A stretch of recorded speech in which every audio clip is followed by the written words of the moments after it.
தமிழக அமைச்சர் ராஜேந்திர பாலாஜி மீதான லஞ்ச ஒழிப்பு புகார் மீதான மனுவை தள்ளுபடி செய்துள்ள சென்னை உயர்நீதிமன்றம் ஊழல் வைரஸ் கிருமி போல பரவிவிடக்கூடாது என்று கருத்து தெரிவித்துள்ளார்.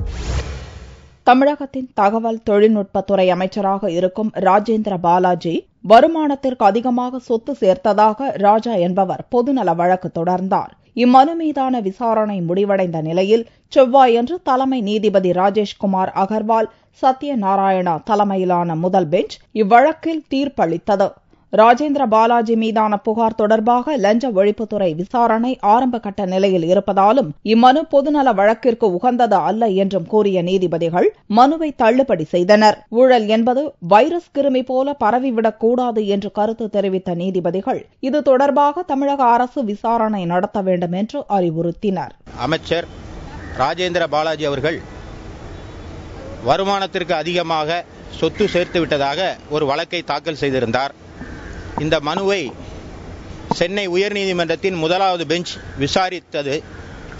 இன்றைக்கு அந்த வழக்கில் தீர்ப்பு அளித்து மனுவை தள்ளுபடி செய்திருக்கிறது.